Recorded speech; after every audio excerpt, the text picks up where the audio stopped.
All right, welcome everybody. I am here today with Stephen Jast, who is the president and CEO at ROI, Research on Investment, and Gazelle AI.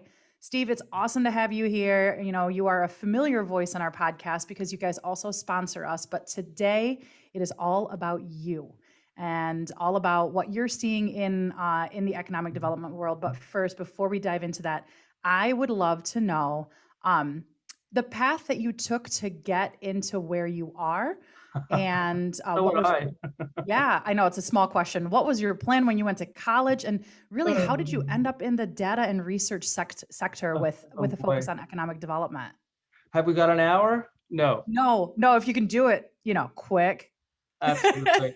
Well, look, well, first of all, thanks so much for inviting me to speak today. It's awesome to see you again, Faye. And we're huge supporters of Consultant Connect and economics, and we think of the world of you guys and the programs that you run. So it really is my pleasure to be here today, and I hope everybody is happy and healthy at Consultant Connect, and I'm looking forward to a big year with you guys. Yeah, Okay. we love having you be part of it. So super excited to talk to you as well. Yeah, great. So how did I get into this business? Well, when I went to university, my original plan was to go to law school, and I actually did a bachelor's degree in philosophy of all things. And people kind of chuckle about that and they wonder why. But at the time, I was studying things like logic of legal reasoning, philosophy of law, natural law, business ethics, biomedical ethics. So I thought that these courses really lent themselves nicely to an undergraduate degree that would then further my career in law. And I actually took a couple of first year law courses. And when we got into the casework and reading about all the judges' opinions and dissenting opinions, and it was a lot of reading. Yes. It wasn't the reading that turned me off from the profession, but once I got into the reading and once I got a better understanding of what a life would be like as a lawyer, I kind of grew a bit less interested in that profession as a lifestyle. And so I had a bunch of friends who were traveling around Africa at the time, actually, and I wanted to join them. So I needed to make some money, and I needed to make some money fast to go and meet up with them. So I took a job as an account executive at an advertising firm. I really had no real aspirations to be in the advertising industry, but they put me into sales. And I guess that's really where I found my niche. And I was fairly good at selling. And one of the accounts that I opened up was with a site selection consulting group who was just getting into business. And I knew that they were looking to hire a consultant and a marketing person. So I raised my hand to be their marketing person, thinking, coming from advertising make more sense. And they said, no, be a consultant, get into the site selection world. And I went back to university and studied finance. And the rest is history. I was a site selection consultant and very much an incentive negotiator for 12 years. And a lot of the folks in the economic development community would contact us to ask us which companies that we knew to be in expansion and growth mode, as they still do now. And we figured that it would be an interesting endeavor to start up a research practice that would study the trajectory of corporate investment at the firm level and then sell that business intelligence back to economic development professionals such that they can make their lives as it related to business attraction and business development a bit easier. And in 2001, we started it up inside the site selection firm. And then in late 2002, I spun that company off. So it started out as myself and two part-time people with a very, very small loan from my dad that basically gave me a runway of about 6 months. And my dad said that if I didn't make it happen in 6 months, I better refresh my CV because that was all the money he was giving me. And I I was wasn't gonna taking. say that, but that's awesome. It puts the pressure on, right? Yeah, absolutely. You learn how to run a lean organization. Yes, 100%. I do have one real quick question. Did you ever make it to Africa with your friends? I didn't at all because my life just took on a completely separate trajectory. I started with the advertising agency and after 3, 4 months, I met the site selection firm, and then I ended up staying there for 12 years and becoming a partner there. So, you never know what twists and turns life's going to throw your way. You sort of got to be a bit agile. But I did make it to Africa. I went to Africa for my honeymoon. Oh, So, okay.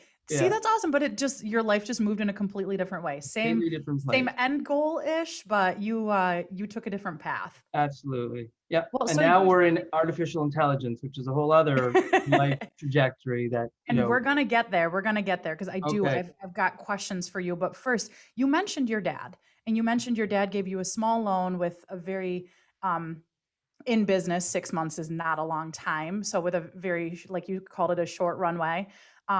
It reminded me of a question I wanted to ask. What role have mentors played in your journey? Yeah, well, it's a great question, and the timing of your question, given that I was talking about my dad, is perfect because I knew that you were going to ask me that question, and I was thinking, who really were important mentors to me. And I think that as a person progresses through their lives, they have different mentors, and different mentors can become important for Mhm. different reasons. Yeah. But and there's definitely a lot of names and faces that popped up in my mind's eye as I was thinking about it. But really, my dad, I think, truly is my greatest mentor for a lot of reasons. My father was born in Poland, right in the outbreak of World War II, when the Germans were attacking from one side and the Russians were attacking from another. And my grandfather, who was a captain in the Polish army and a law student, uh, was called up into duty and subsequently put into a concentration camp, a slave labor camp for three Wow. years. And so, when you have a bad day at the office and you lose a contract, or you think you're having a bad day, I sort of think back to how my father grew up and being a displaced person and moving from country to country, learning different languages as a child, ultimately making their way to Canada. When my father was in the last year of high school, they knew nobody here. And he persevered and he worked hard and he put himself through medical school and he did what he had to do to give his children, myself, and his family a better life than what he had.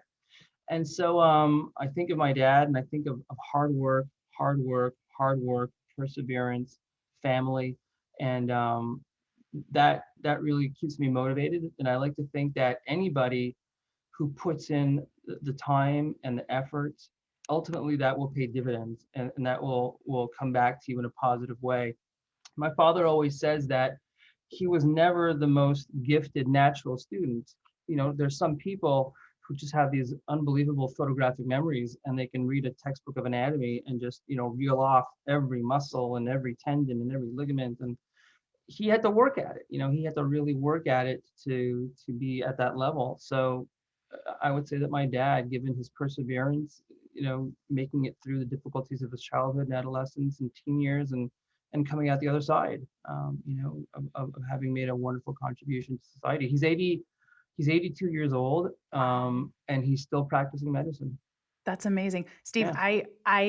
I'm so intrigued with your story and with your father and your grandfather. I want to dive deeper into that, but we Oh, just don't have the time today. But another time. I love that story of like perseverance and resilience and that strength that they came up with for their families, and that is amazing.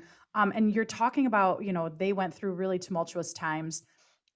2020 for us was, in our modern day world, was a really tumultuous time as well. And you are in Canada, and we don't often on this podcast get to hear kind of that we do have a lot of US listeners here.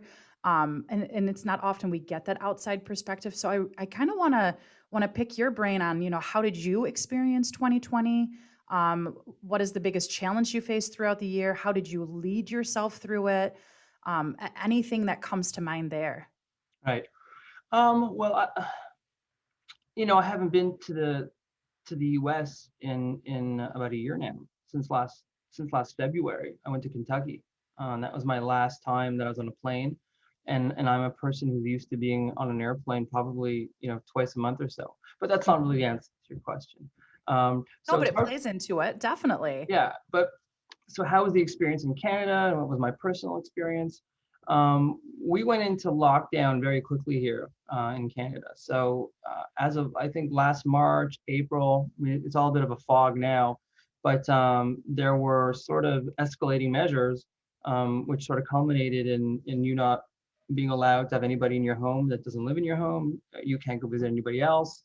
You weren't even allowed to see elderly relatives in their where they were living, whether it be in some sort of a convalescence home or an old person's home, etc.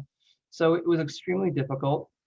The rules eased up a bit over the summer when people can get outside, and the virus wasn't as transmissible as it was now, and when people are really more indoors. Mhm. Um, and, and then we've seen the second wave. So we've had the second wave of transmission, an aggressive second wave in the same way that you have in the US.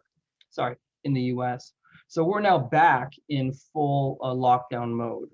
So we're not allowed to go to anybody's homes, anybody's offices, unless you're an essential worker. You can't leave your home.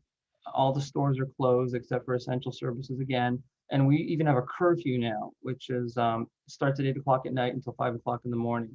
So they've been pretty tough here in Canada as it relates to that kind of stuff. You can't go into public without a mask on.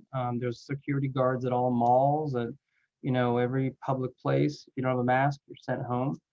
But it's a tough situation. I've often sort of had that debate in my head: is the solution worse than the disease itself? And human life is precious. There's really nothing more important than human life. So it's a fine line. It's a It fine is. line. It's a hard situation, there's that double-edged sword. You're saving the human life, but what's happening to the mental condition? And Exactly, it sounds exactly. like you can see both sides of the coin. So, kind of in that vein, how do you lead yourself through tough moments like this? How are you taking care of your mental health? How are you making sure you're staying motivated, for yourself, for your family, and for your organization? Right. Well, we were affected as a business, so I'll talk about my business and then myself personally, I guess. Sure.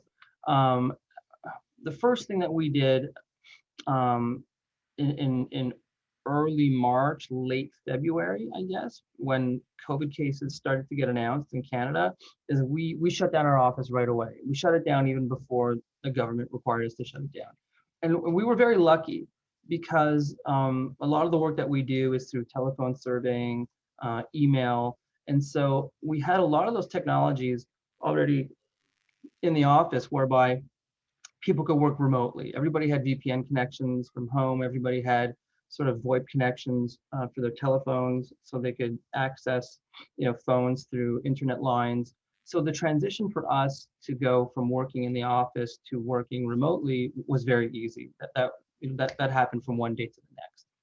Now, efficiencies, productivity, morale, uh, we knew that those things could be a bit trickier. So initially, we didn't take much of a hit on the productivity and on the efficiency side. But after a couple of months, we started to see some declines from that end, from that front. And so we wanted to, right from the beginning, we wanted to, but even a couple of months in, not just because of the business, but because we need to take care of our people. Mhm. If people are not feeling well and secure, they're not going to be able to perform optimally. So number one, we wanted people healthy, and number two, we wanted the business to be healthy, because if the business is not healthy, then that causes another kind of anxiety for everybody. So we knew that everybody was anxious. We knew that there was a large degree of anxiety. And what's anxiety? It's not knowing what an outcome is going to be, and projecting negative outcomes into the future that we're not really very sure about. So we as a business decided that we needed to keep our staff very much informed about what was going on, to ease anxiety levels, make sure people were healthy mentally. So we started to deploy daily Zoom huddles. um, we then went from daily to twice weekly, because every day was a bit much. Some people thought that was a bit much.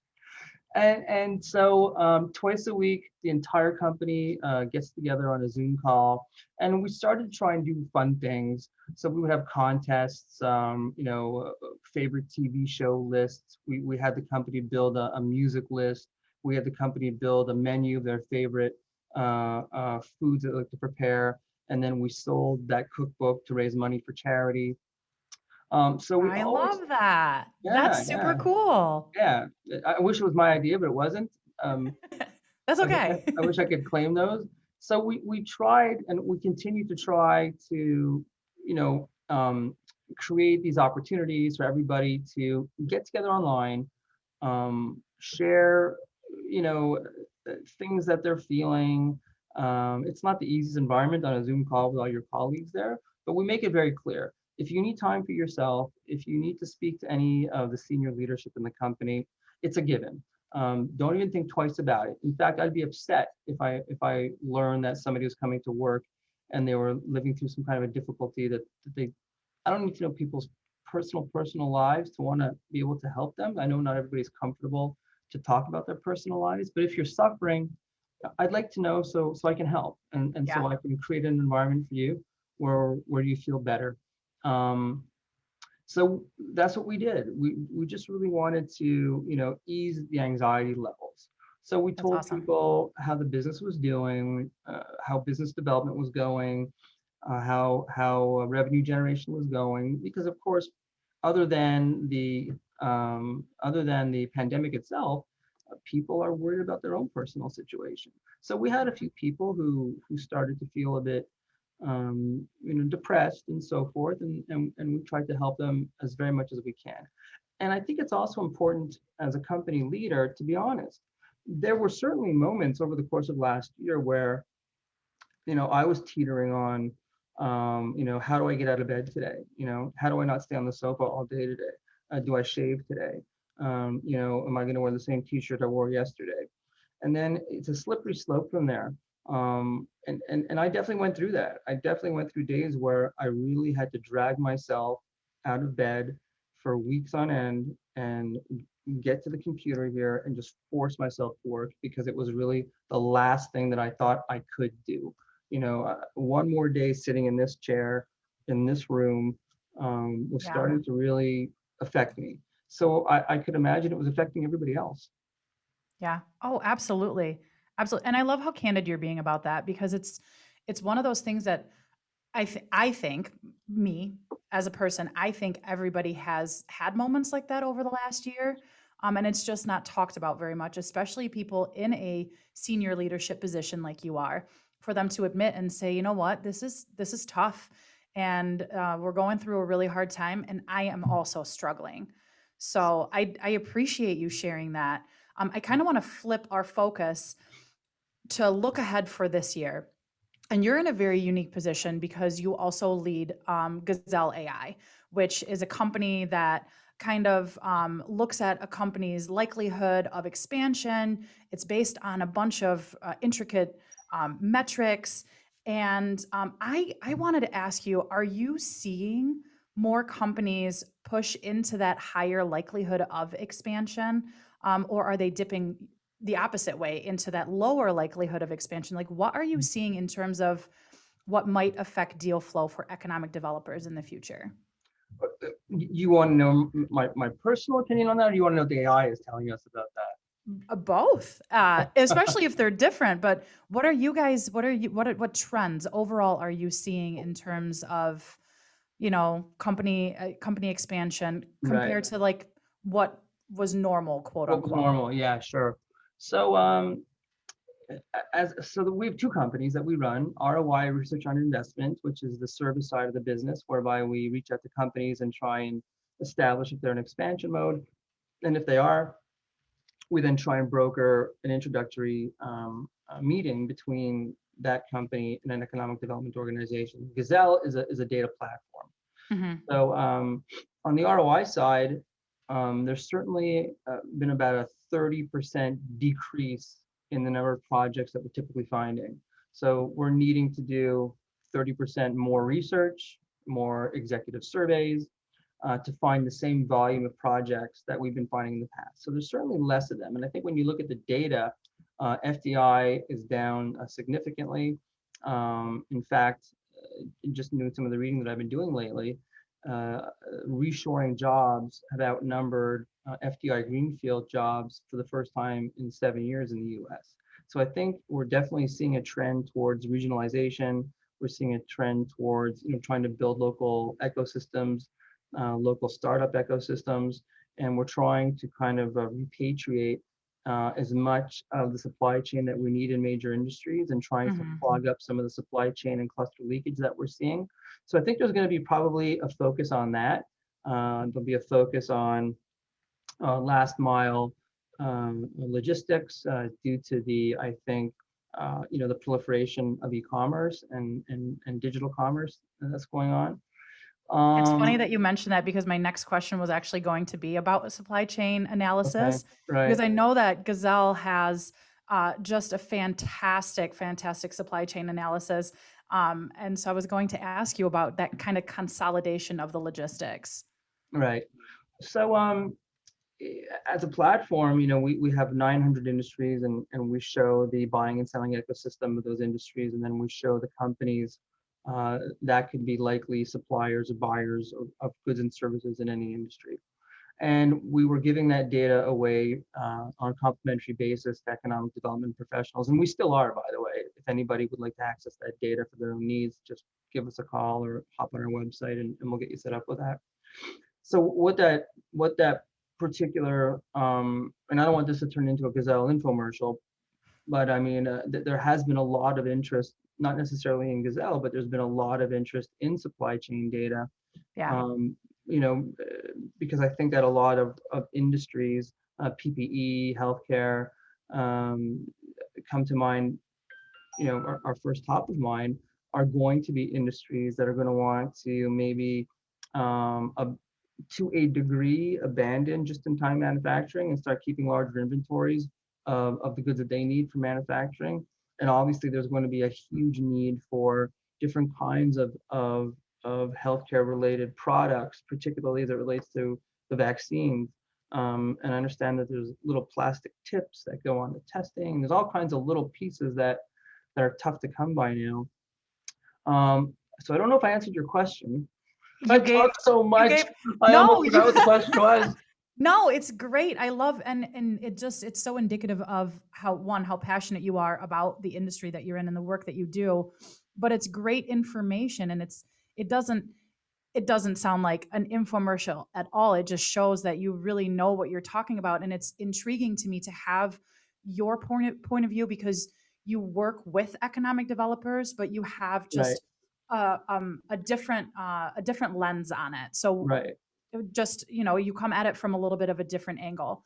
So let's pivot back more to your personal leadership, and I would love to know what the best advice is that you have ever been given by anyone. It's funny, we talked about my mentor being my father, and I was talking about the best piece of advice that I got, and that was probably a piece of advice that my mother gave me. And it was when I was starting my career, and I really, when I sort of became, I guess, well, disillusioned is a bit strong, but when I lost interest really in becoming a lawyer, I wasn't really sure what I wanted to do, and so I just took this job at advertising agencies. I mentioned a bit earlier, just to make some money so I can go travel. Um, and So you could go travel, which you didn't do. which I didn't do, um, but I never really aspired to a career in advertising. So I was feeling a bit, I don't know, I was a young man still, but I was still feeling a bit confused. I didn't really have a path I knew that I was for sure going to follow. And my mom said, "Listen, Steve, um, just go get a job. And quite honestly, it doesn't really matter what the job is and what industry it's in, because if you work really hard and you're successful at it, eventually you're going to be able to navigate towards what you really want to do." And that gave me a great sense of ease. I didn't have to choose right then and there what career path I wanted to take.